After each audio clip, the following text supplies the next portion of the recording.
It was 11:43 p.m. The town of Ouagadougou was quiet. Most citizens slept, oblivious to the storm that was about to break out. Inside the presidential residence, President Ibrahim Traoré sat at his desk, reviewing late-breaking documents. His eyes were tired, but his mind remained alert. He had just signed a proposal for a new school project in the northern provinces when his secure phone rang. Traoré picked up instantly. "Yes, it's the president." There was silence on the other end. Then came a trembling voice, clearly frightened but determined to speak. "Please, Mr. President, I know this line is dangerous, but I had no choice." "Who are you?" Traoré asked, leaning forward. "I can't say my name, but please listen. There are over 200 children. Yes, children trapped in a secret illegal gold mine, somewhere in the eastern region near Compiègne." The voice broke. "They are starving, working with their bare hands, being treated like animals. Some are as young as 5 years old." President Traoré's expression hardened. "Where exactly?" he asked quickly. The voice continued. "Follow the old forest road. After the abandoned timber factory, there is a path that leads into the forest. No one goes there anymore. Please, you are the only one who can stop this." The line went dead. The call ended. For a moment, the president stood still. Then he stood up quickly and pressed a button on his desk. "Call General Oba, call Commander Idris. We're leaving tonight," he ordered. His voice was filled with anger, not just as a leader, but as a father. 20 minutes later, the presidential convoy was ready. Black jeeps, armed security trucks, and 2 ambulances were waiting. Traoré emerged, dressed in military fatigues, his eyes bright and serious. "Where are we going, sir?" asked the general below. Traoré explained briefly. "An anonymous caller has just informed me that 200 children are being held in a hidden gold mine. We must find them." Quote. Commander Idris frowned. "If this is true, then someone is getting rich off their suffering." "Yes," Traoré said. "And tonight, it ends." They moved quickly along the silent roads, headlights off, guided only by the light of the moon and a strong sense of determination.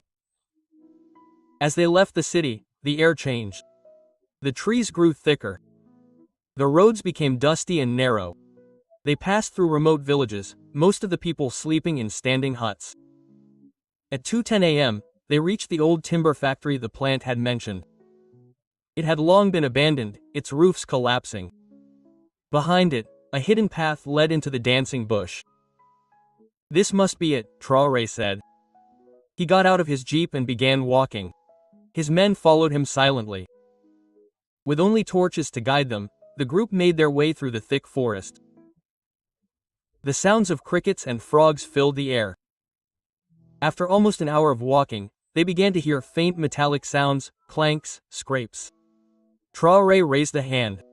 Everyone stayed hunched over. They crept forward cautiously and then they looked up. Deep in a natural hollow surrounded by rocky hills was an illegal open-pit mining site. The area was poorly lit with scattered floodlights powered by small generators. Armed men strolled lazily, oblivious to the approaching danger. But what struck the president most was not the guards, it was the children. Some were up to their waists in muddy mud pits, digging with small rusty tools. Others carried heavy sandbags, their faces covered in dust. None had shoes. Many wore torn clothes. Their bellies were swollen from the thin air and their eyes were hollow. One boy collapsed carrying a bucket of dirty water. No one helped him. One of the guards shouted and kicked him to get up. But the boy couldn't move. Traoré felt his chest tighten. He clenched his fist. "Commander," he said softly. "Come in, no noise, no mercy." Within seconds, the president's men had spread out. Like shadows, they lit up the mine. At exactly 3:42 a.m., Commander Idris gave the signal, "Go ahead." Quote. A loud noise echoed through the night as smoke grenades exploded. The guards panicked and ran to find themselves surrounded. Shots were fired into the air. Within 3 minutes, the entire place was secured. All the armed men had been arrested. The children, frightened and confused, dropped their tools and huddled together. Many thought it was another group of dangerous men. "Don't hurt us," a little girl cried. But then Traoré slowly stepped into the clearing. He raised his voice softly. "My name is Ibrahim Traoré. I am your president, and today I have come to take you home." The children froze. Some blinked, unsure if this was a dream. Others began to cry. One boy asked, "Are you really the president?" Traoré nodded. "Yes, and you are free now." A boy who looked to be about 7 years old fell to his knees and began to cry. "They told us we were dying here, that no one cared about us." Traoré went to him and knelt down. "They lied. I care about you, and you will not die. You will live, you will be great."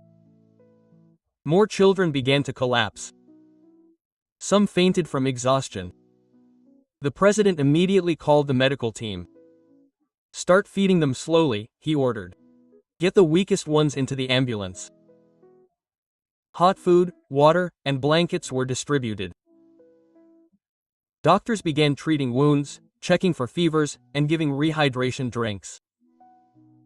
Some children had infections, others had injuries that had gone untreated for weeks. One girl's hand was bleeding. One boy's back was covered in whip marks.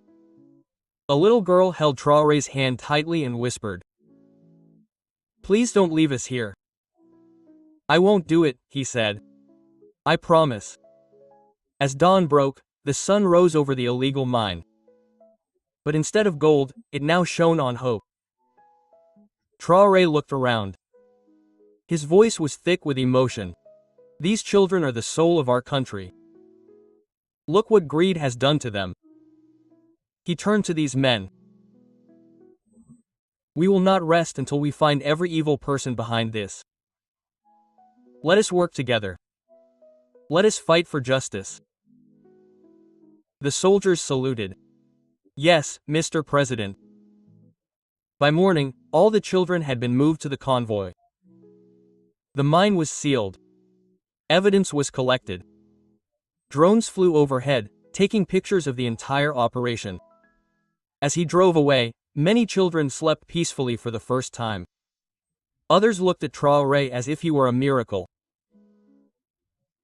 And in many ways, he was, because that night, a president hadn't waited for reports or investigations.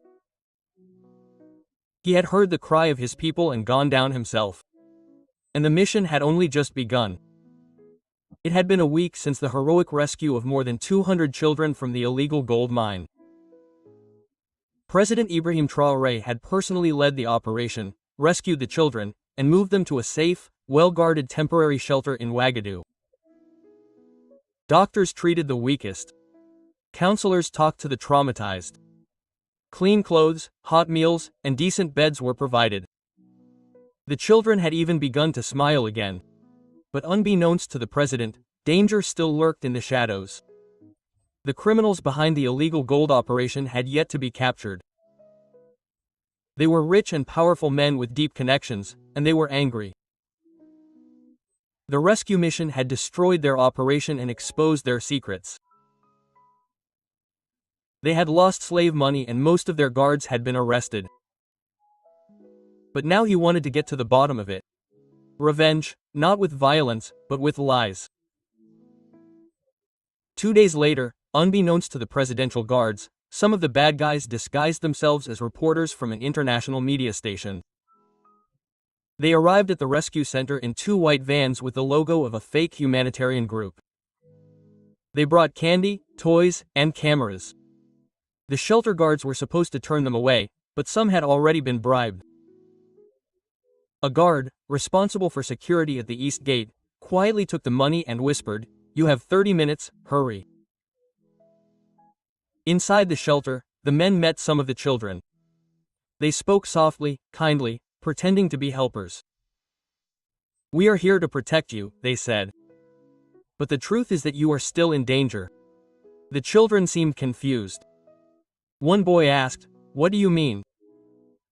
The man replied, "That man who rescued you, he is not your president. He is the boss of another gold mine. He used soldiers to take you from one mine to another. This place is not safe." The children were silent, but he told us his name.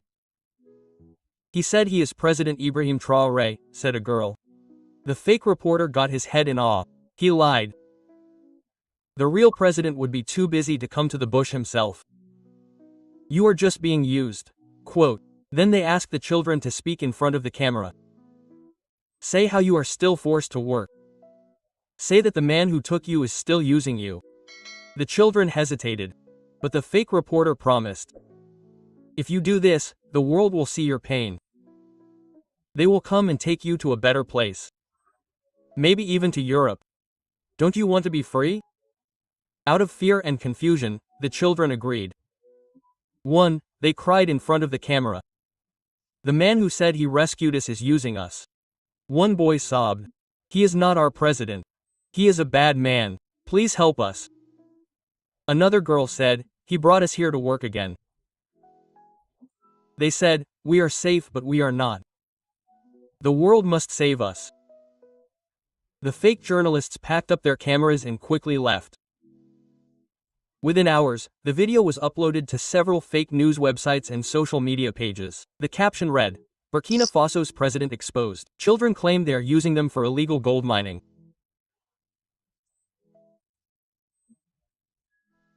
Within 24 hours, the video had gone viral. International media outlets had picked it up.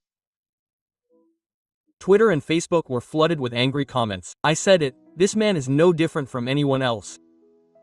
How can a president lie to children? It is wrong. He is stealing our gold to enrich his family." People were talking, some believing the story, others not. Inside the presidential palace, President Traoré sat silently watching the video. His hands clenched into fists, his face filled with pain and confusion. "What is this?" he asked his security advisor.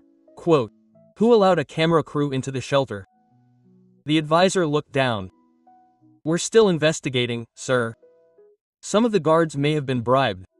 The president's voice shook with anger. "You mean to tell me that someone entered a government facility, lied to rescued children, filmed them, and posted it to the world and no one stopped him?" The room was silent.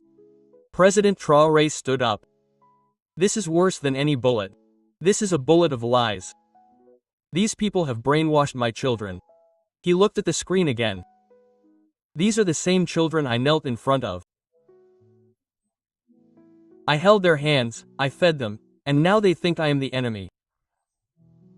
He turned to his men. "No, this cannot continue. We must act quickly. We must act now before the entire world turns against us." He called a national emergency meeting that night. All the top security officials, intelligence chiefs, and child protection officers were summoned. "They want to destroy my name. They want to destroy the hope of this country.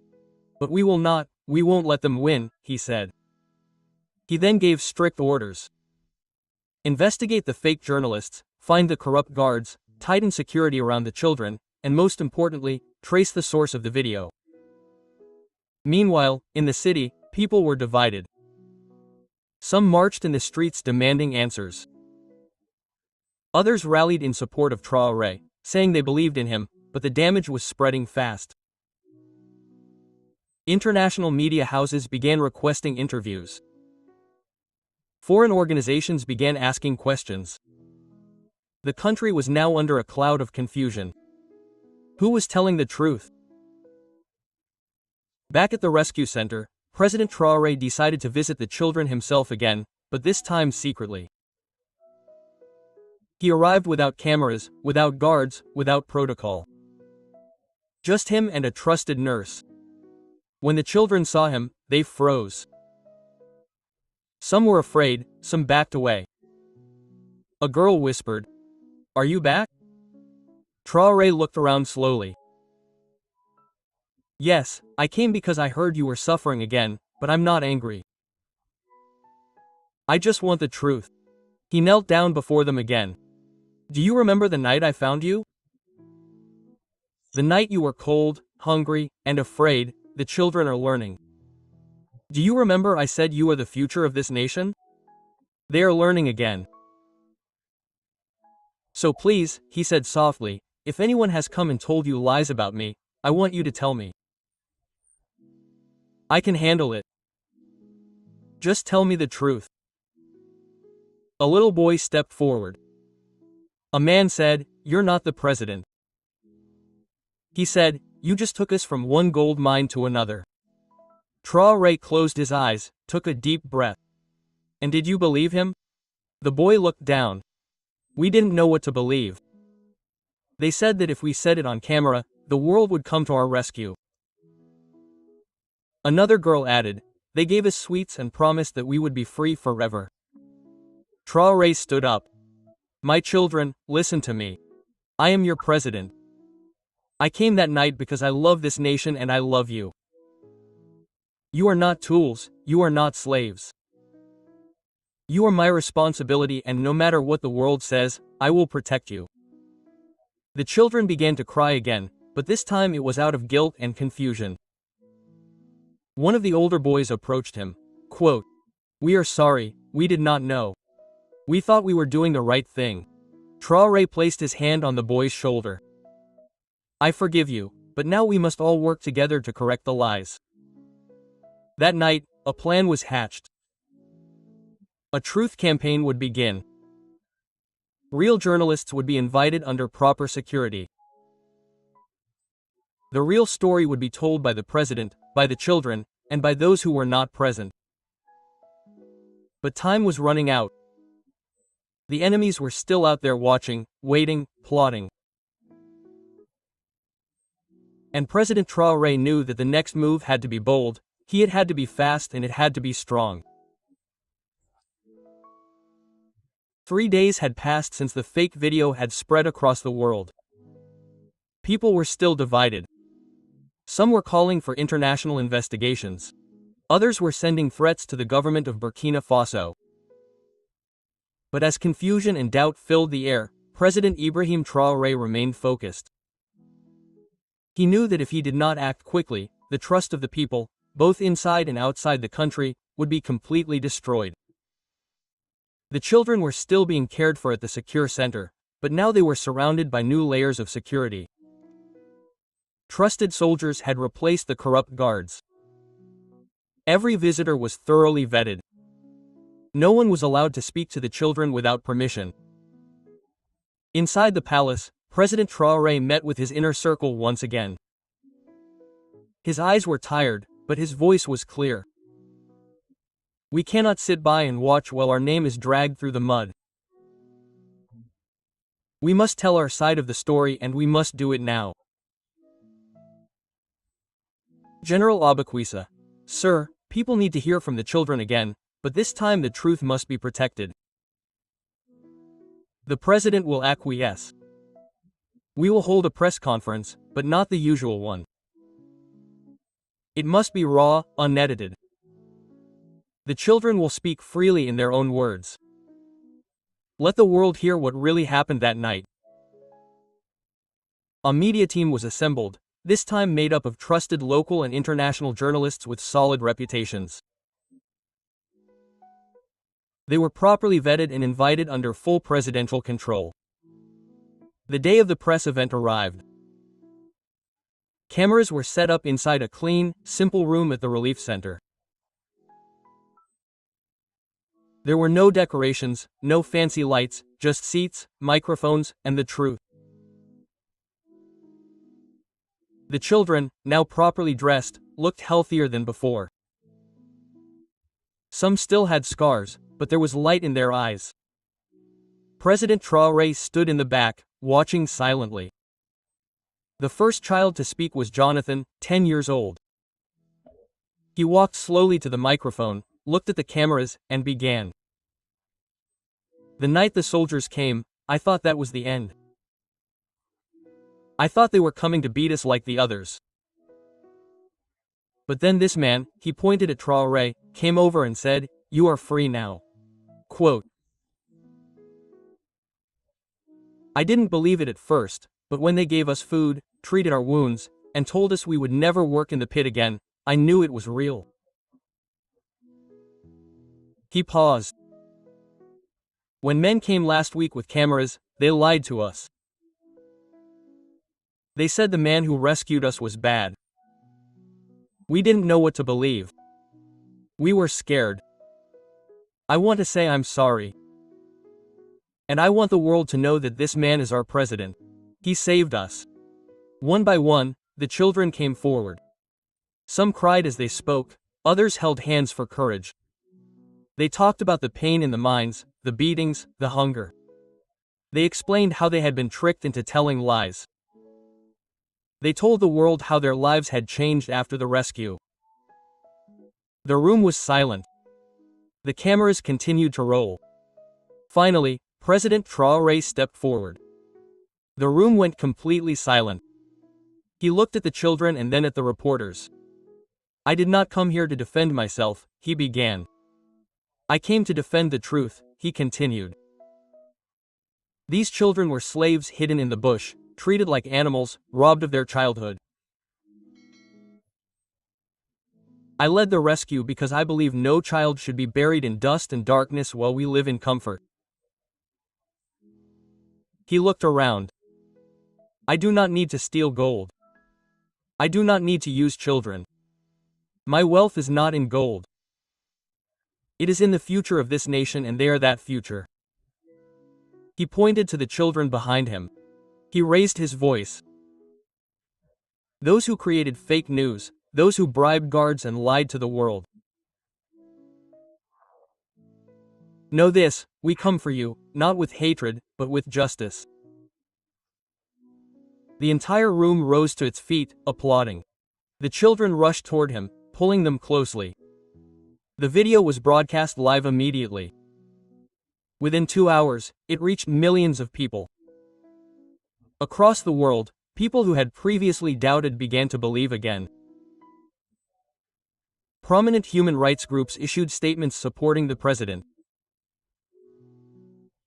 International leaders called to congratulate him.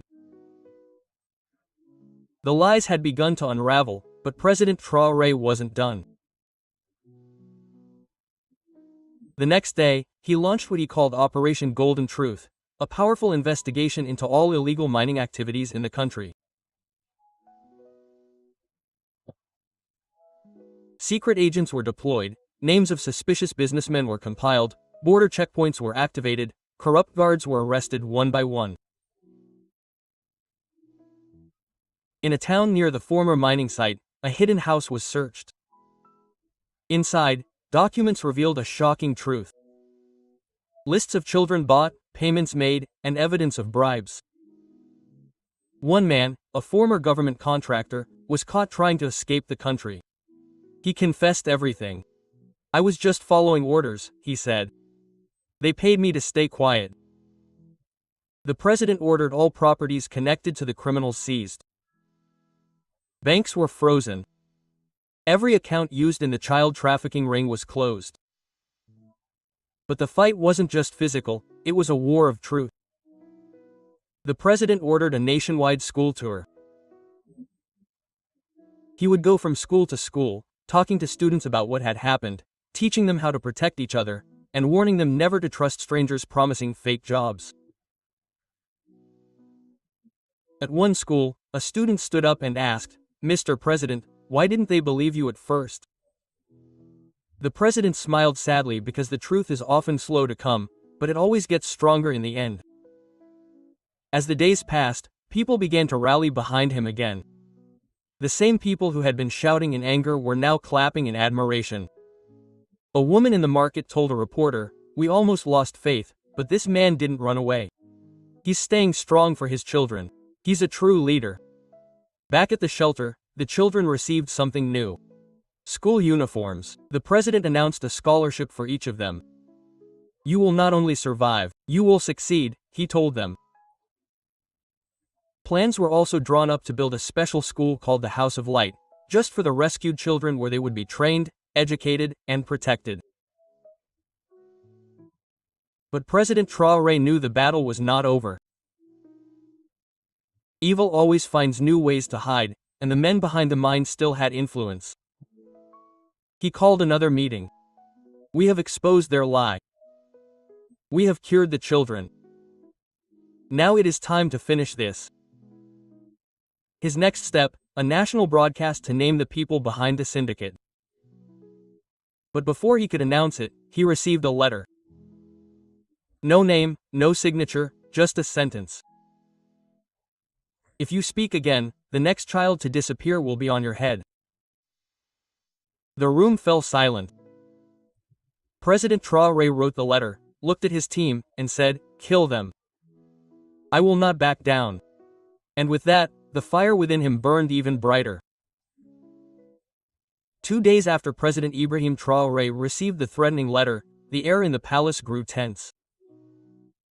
Security was doubled around the emergency shelter, the schools, and every child in the president's care.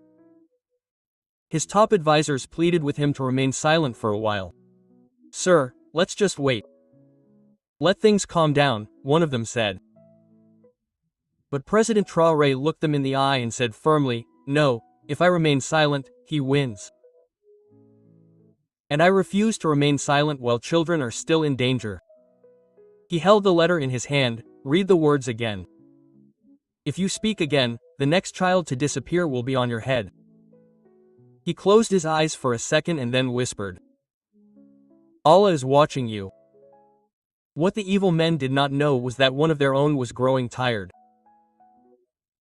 A man named Roland, once a trusted partner in their evil gold enterprise, had begun to feel guilty. He had seen the children's tears. He had seen how Traoré had saved them, and he had a little girl of his own. Every time he looked at her, he remembered the pain in his children's eyes. That night, Roland made a decision. He quietly left his house and went out of town. He arrived at a secret military base and demanded to see the president's special team. "I have something to say," he told the guard. "But you must protect me. My life is in danger." Within an hour, he was taken to a small room. Commander Idris entered and stared at him. "Who are you?" "My name is Roland. I work with the man who sent that threatening letter." Quote. The room froze. Roland continued. "I know everything, his name, his face, where he lives and where he hides his documents." The next morning, President Traoré was informed. He ordered the confession to be recorded and then with a heavy heart, he listened to the shocking truth. The mastermind behind the fake news, the illegal mine and the threatening letter was a man named Martin Damba, a wealthy businessman with businesses across Africa. He had made his fortune through dirty gold, child labor and lies. And now he was trying to destroy the only man who stood in his way. "Where is he now?" the president asked. Roland replied, "He is hiding on private property near the border. He has armed men with him, but if you act quickly, you will catch him." Quote. Wasting no time, President Traoré ordered a special operation. "Move now. No noise, no mercy." That evening, a team of soldiers stormed Martin's hideout. It was quick, it was clean. He was caught trying to burn documents. When he saw the soldiers, he laughed. "So, the little president sent you?" They didn't say anything. They handcuffed him and drove him straight to the capital. The next morning, the whole country watched as Martin Damba was led in chains to court. Cameras flashed. Reporters shouted questions. Children in the shelter saw the news and cheered. "This is the man who lied to us," one girl said. The trial was quick. The evidence was solid. Documents, bank statements, video messages, and Roland's full confession were all presented. Martin was convicted of child trafficking, illegal mining, spreading false news, threatening the life of a president, and human rights abuses. The judge looked at him and said, "You destroyed lives for money. You used lies to cover up your wickedness, but justice has caught up with you. Martin was sentenced to life in prison without the possibility of early release. As the gavel fell, people across the country cheered. Crowds danced in the streets.